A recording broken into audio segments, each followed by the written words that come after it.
Today I'm going to answer the age-old question, is this the best squat for Jiu-Jitsu? Today we're taking a look at the Zercher squat, and this is one of our favorite barbell squat variations. Now we are going to be comparing this to the classic front squat and back squat, and in this video not only going to teach you how to do it, but we're going to show you the key points of performance so that you can do it really well, and then we're also going to give you the sets and reps so that you can go and start using the Zercher squat in your own training.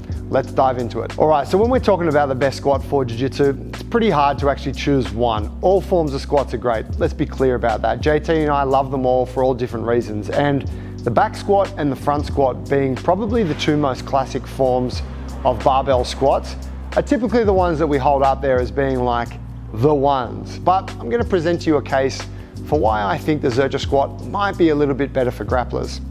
First part is, let's talk about back squatting in particular.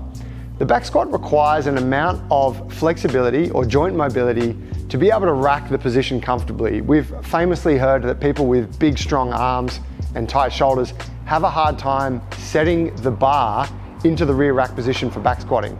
Now, if you find that that is already challenging for you, it's going to be hard for you to get the best performance out of the squat if you're busy thinking about how sore your shoulders are.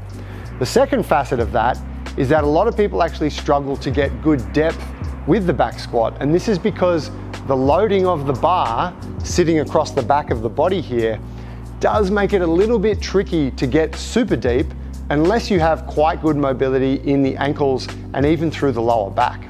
So if I look at a group of people in a class performing back squats, I'm usually going to see that about maybe the top quarter of that class or the top third are looking decent, whereas everybody else is struggling just a little bit in one of those areas. The Zercher squat, on the other hand, pretty much enables you to get into a very good position from day one, and you bypass all of those prerequisite pieces of mobility. Now, talking about the front squat, it's a very similar thing, but slightly different in the specifics of the mobility. The front squat requires a lot of mobility in both the wrists, but also in the elbows and shoulders to comfortably get into a front rack position. Now, if we pair it with the fact that most people who are front squatting, Olympic weightlifters for the most part, are where we see high amounts of front squatting, are usually wearing lifting shoes, and lifting shoes elevates the heel, makes it more comfortable to get into a front squat. But you take standard person with flat foot shoes or bare feet, and this combined wrist, elbow, shoulder piece with the fact that the heels are now on the ground, the front squat can be, again, quite a hard squat to do well until you've addressed that prerequisite mobility. So this kind of reinforces why we think that the Zercher squat is perhaps the better squat out of the three. One of the other things we love about the Zercher squat, and this is pretty easy to see when you're looking at it, you're seeing people do it, you might be seeing me do it right now. One of the other things that stands out to us as being a huge benefit of the Zercher squat is the body positioning that it puts you in as you perform it. So the fact that you have the bar racked on the front of your body and sitting down in the crook of the elbows means that the bar is now sitting quite low, and that means it's close to your center of mass.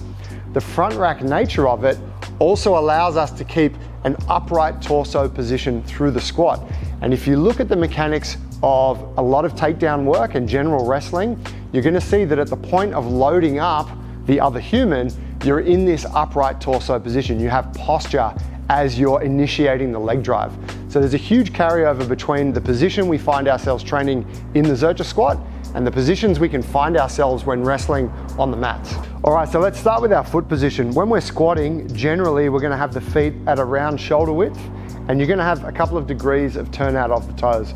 Depending on you, you can play with this and find the most comfortable range for you. Taller or longer legged people will often prefer to go a bit wider than that. I'm not known for having long legs. But once we've got our foot position, right, that's where we're gonna squat from. We wanna be thinking about the travel of the knees. And so as we're squatting down, the knees are more or less moving in the direction of the middle toe, right? So I've got my knees traveling in the direction of the toes. I'm not even thinking about pushing my knees over the toes. I just lower down, let the knees drive in that direction, and find myself in the bottom position. Now, imagining we've got our bar racked, that bar or the elbows is going to be sitting between my knees, right? Not on the outside, it sits between, and I'm pulling that bar back into my torso with my chest up, okay? So if I take you through a couple of reps,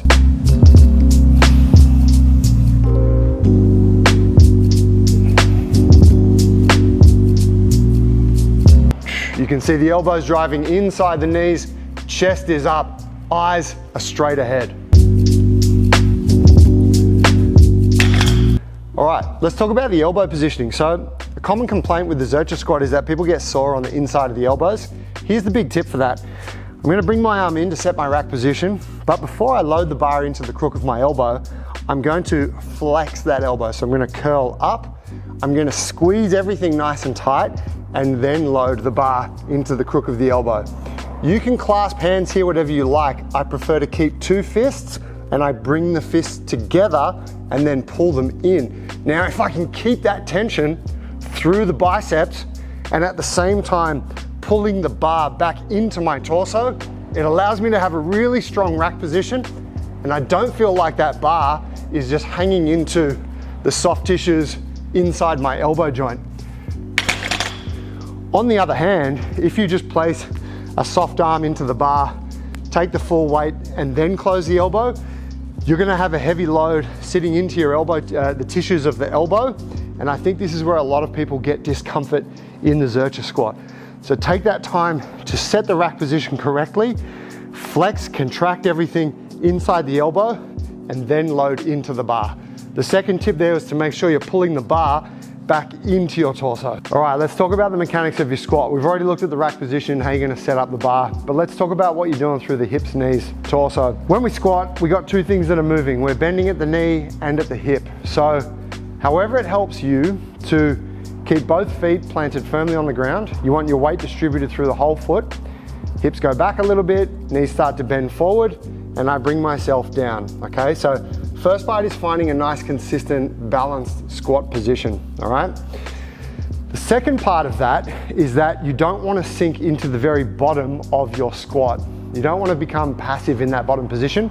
And if you're the kind of person that has good, relaxed squat mobility, you might find you have a tendency to just relax down here. Now, the reason I don't want to do this is because we're trying to get strong. And so in doing so, we want to keep the tension on the muscles that are working and on the tissues of the joints that are working. So I don't want to get into a passive position. I want to stay loaded. So what I'm going to do to ensure that is I'm going to stop just shy of my very bottom position, okay? So we're going to keep the tension all the way down, stop, half a second pause, and drive back up, okay? Now the last piece is that we want the upright torso as much as possible. And you'll notice, once I do a few weighted reps, that as I come up, the torso will dip forward just a little bit. So I'm lifting that chest to try and combat against that as much as I can. You'll notice that that only magnifies as the weight on the bar gets heavier. So let's look at a couple of reps.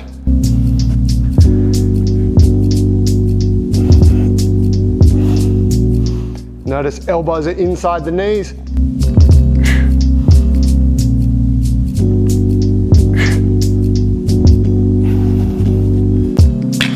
All right, so you might have seen me racking the bar from the floor. I want to teach you how to do that. You can totally Zercher squat from squat stands or a squat rack. It is absolutely appropriate to do so. However, I think there are steeze points involved when you do it from the floor. And the beauty of that is that there's just an efficiency that comes from you having a barbell, a couple of weights, and a piece of floor, and you can do the thing. Now, you want to remember that the Zercher squat was actually born out of needing to rack a bar to perform squats without having squat stands available. So this is kind of paying homage to the origins of this squat. So for this, I'm gonna start, for me, with my feet in squat position already. If you are slightly longer legged than me, which I know is hard to imagine, you might wanna start with your feet a little bit outside of that. We generally call this like a semi-sumo position. And you're gonna deadlift the bar with a narrow grip, okay? So like I said, I'm gonna start with my feet at squat position. You might wanna go a little bit wider. I take an inside grip here, and I only need to perform the deadlift until that bar reaches the top of my knees.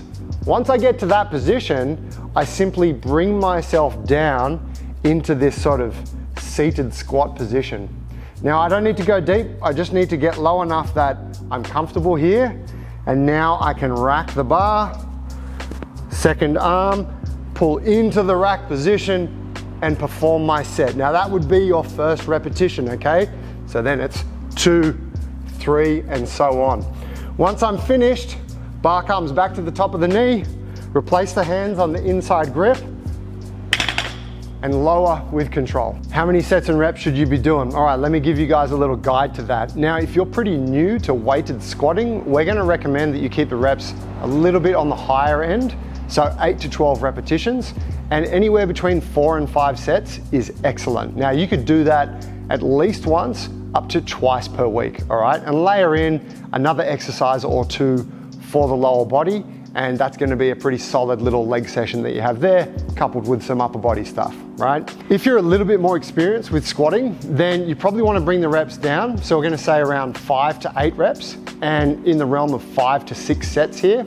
And for this, we're obviously gonna see that the weight goes up. Now, that gives you a really nice kind of step through. If you've been doing a few months of higher reps and you're looking for the next challenge, this would be a great way to increase the weight, drop the reps down a little bit, and spend a few months at this. And now, if you are an advanced lifter and you have a good few years of strength training under your belt, the Zercher squat is excellent anywhere in the realm of 2, 3, 4, or 5 reps.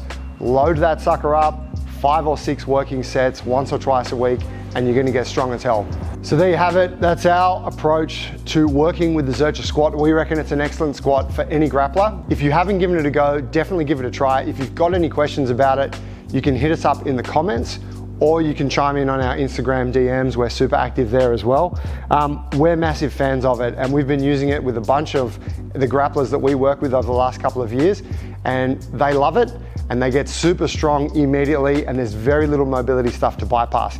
Now, one thing on that, just because a certain exercise requires you to have a specific mobility capacity, let's say the back squat, doesn't make it bad, right? That's actually a really good way to shine a light on something that you're missing. So having tight shoulders and finding back squatting tricky is a chance for you to address your shoulder dysfunction. However, when we're talking about just getting into the gym and doing some stuff that's gonna make the legs strong from day one, we reckon the Zercher squat's where it's at. Love to hear your thoughts. Sound out, and don't forget to like and subscribe all this stuff. Peace.